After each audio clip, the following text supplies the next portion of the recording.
Well, this is really, really bad. Pretty much lost all profit on this load, and it's a $4,200 load, so that's kind of a big deal.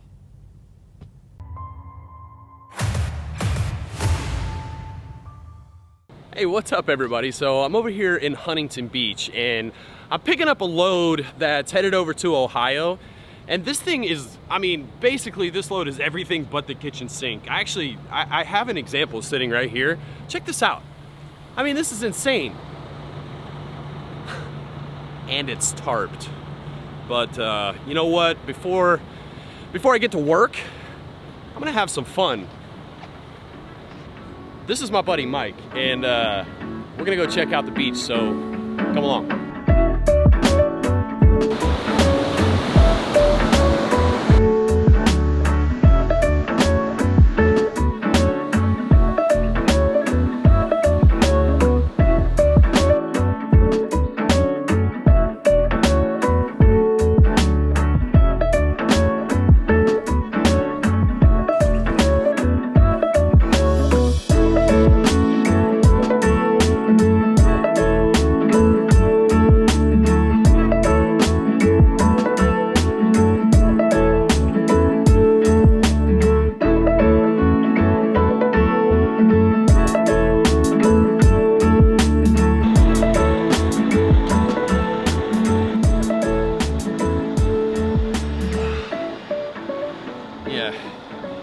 Yesterday was a very, very rough day. I'm feeling it hardcore today. But you know, these loads that are, I call kitchen sink loads, they're loads that the customer puts absolutely as much freight as he possibly can onto the trailer, and they always suck. They never pay enough. And you know, if they're tarp loads, they're absolutely miserable. This one was not only one of those loads. This load, it was all equipment. And so tarping this thing was misery. You know, I've got carpet and blankets and just everything that I possibly can all over the place, and I don't have high hopes that I'm gonna get there with my tarps completely intact. And that sucks. You know, if the load's paying well enough, then that's fine. This load in particular was actually a low pro step deck, and not only that, it was required to be tarped. So, you know, you needed 10-foot tarps. This load, it was serendipitous. Like, this load was for me, but the load was paying, you know, the load is not paying what it should be paying, considering those things, considering it's low pro, considering it's tarped. But with the market the way that it is in Southern California, well, it kind of is paying what it should be paying. You know, it's paying $4,200 on 2,400 miles. And I'll save you the time, that's $1.75 a mile. You know, for going all the way across the country and going to Ohio, like, it's not a terrible rate, but if you consider low pro and tarp job, like, you know, yeah, it's really cheap. But considering there was another load going to Ohio that was paying $2,600 on 2,400 miles, that kind of gives you an idea of what the market's doing out here in California. Stay away. I'm gonna get back over to the Midwest, and I'm gonna stay there. We started loading this thing at 3 o'clock, and my head didn't hit the pillow last night until 1:45 a.m. The night before, technically the night before, I woke up at 2 a.m. So it was right at 24-hour day. You know, that's trucking. These days are really rare, and I'm pretty sure that I cured my friend Mike of wanting to buy a flatbed. Mike, I promise you, these loads are very, very few and far between. But extremely, extremely long day. And yeah, now we get to put down 2,400 miles, and we really need to get to it. We're just burning daylight.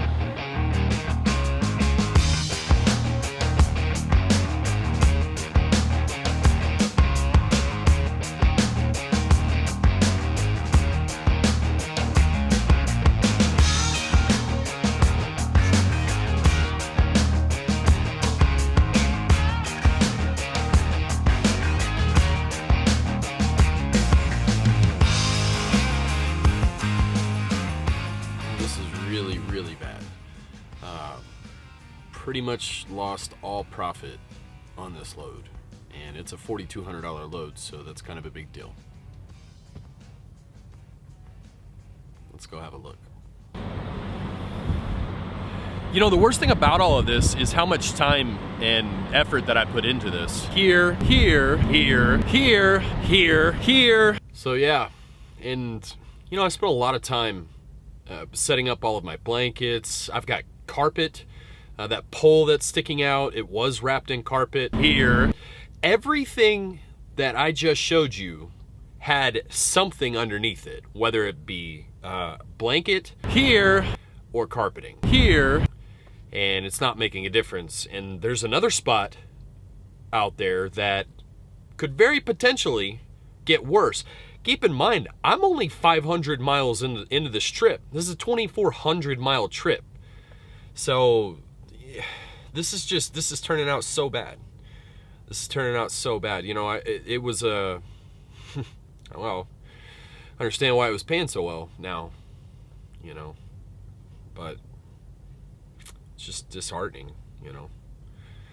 I'll try to keep the rest of the video lighthearted, but you know, this trip has got me pretty bummed out, you know, unfortunately. And because I think by the time that I get there, I don't know, maybe the front and back tarp will be salvageable, but that I don't think that middle tarp's I don't think it's gonna make it. Tarping machinery is just horrible, and usually you miss like 1 or 2 spots, but not that many. You know, I didn't miss those spots. That's what's so irritating about all of this. And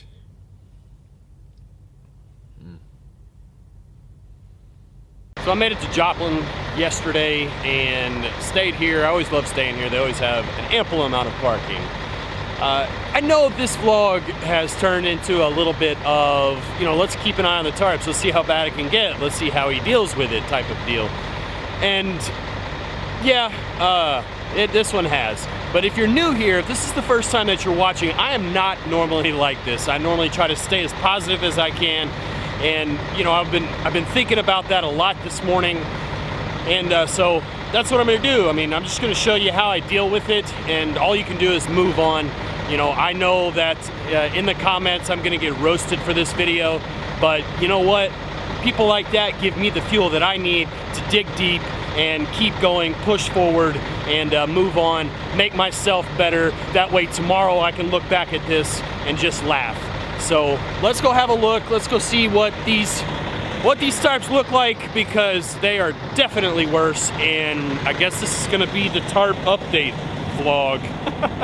But it's gotten pretty bad. We've got here, and then we've got that one. That one's really bad. That's not the biggest concern. Those are clean tears, so that can actually be fixed. What is not a clean tear, and what is not going to be very, very easy to fix, is this one right here that has this pole sticking out of it. You can, yeah, I don't know if you can see it very well, but you know, right there, it's kind of all jumbled, and then on top of that, it's right behind the strap, and I don't know if that's fixable or not. It might be, I would say patchable, but in this case, that doesn't necessarily apply. There's one right up there as well. I've got this corner here. This corner's, geez, if I'm not looking at the camera, if I'm not looking at you guys, it's because I'm looking at what I can see. But that one's really, really bad. That's a huge concern as well. And I've got a couple small tears forming right here. So I ran a 2-inch across there and just tried to stop as much as possible. But you know, that's pretty much the majority of it.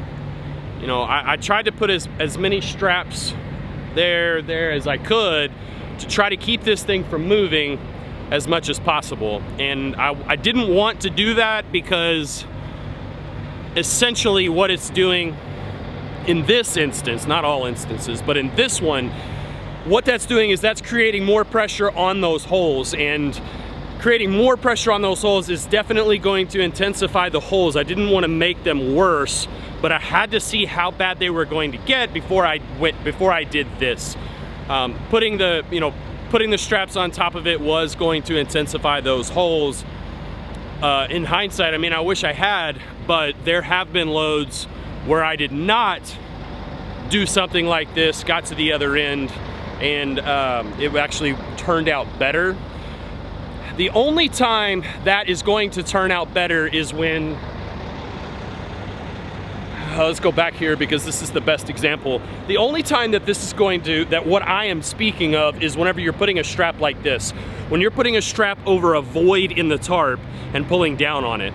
The other ones that are pinching up against things, like for instance this one right here, this 2-inch right here, that one you can do anytime, and that's going to save that tarp.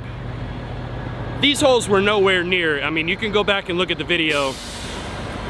They were nowhere near as bad as what they are right now, and honestly didn't think that it would get that bad. I mean, I don't know what else to say, you know. I've been tarping for what, about 3 years now, and you know, shit like this still happens. So don't think that it can't happen to you. Don't think that I know everything, and don't think that I'm out here super trucking trying not to show you when I screw up, because I screw up all the time, but it's what you do with it. So I know I'm on my motivational kick. I've been listening to motivation all morning. So you gotta do that. You gotta get it. Let's go. I got all excited and forgot to talk about this because this is the first video that you guys are gonna see. You know, this is a good opportunity to make sure that you're subscribed and make sure you have the notifications turned on. That way you can get community posts, you can see the stories. If you're not following me on Instagram, please do that, because if this is the first time that you're seeing the hat, then you're late to the party.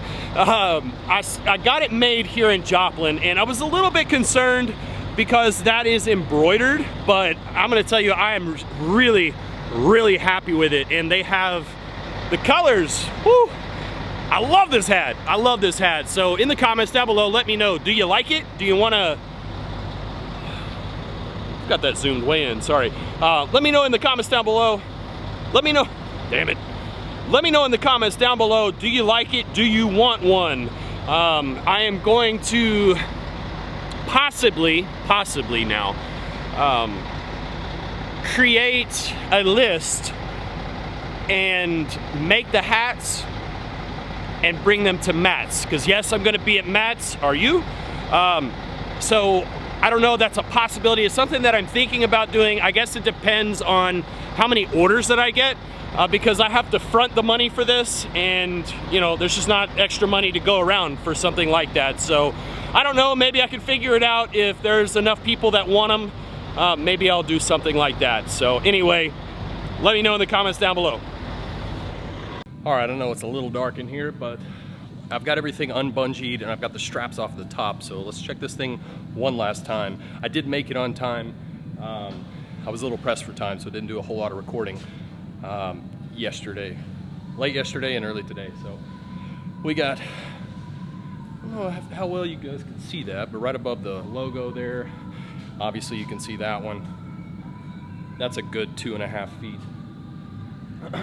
Up here on the top here, that's probably a solid 1.5 feet. This right here is just destroyed. That's not even fixable. That has to be repaired, not patched, unfortunately. This corner right here is really, really bad. That's probably, oh, I don't know, 1.5 feet by 1.5 feet tear.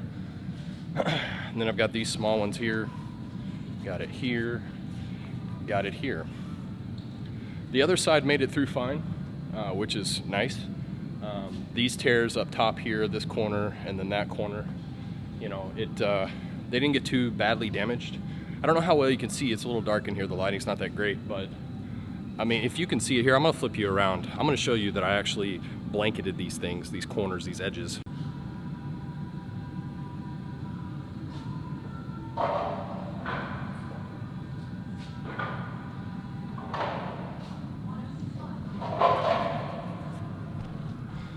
That was the piece of blanket, or carpet, I'm sorry, that I had on that one.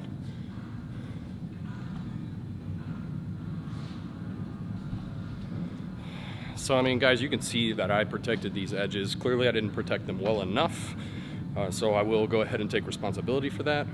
But you know, this sucks. That's a lot of damage, and I don't think the majority of it's repairable. But anyway, got to get this stuff off. So let's do it. Well, you're getting this view because I'm nasty, I'm dirty, I'm tired, I'm irritated, ready to go. But here I am. Anyway, yeah, so we got it all off. Clearly you can see how nasty the trailer is. It's gonna cost me a trailer wash. I'm going to pick up some treated lumber next, and trailer's gotta be clean, so I definitely have to go do that. Gotta take care of that, but got it all done. Tarps look terrible. I'm out of glue. That's trucking, right? Just fun stuff. But anyway, thanks for watching. Sorry this turned into the let's keep an eye on the tarps load, but hope you enjoyed it. Hit that thumbs up. Hey, hit the thumbs down. Do what you do all the things. I'm out. I'm going. Later.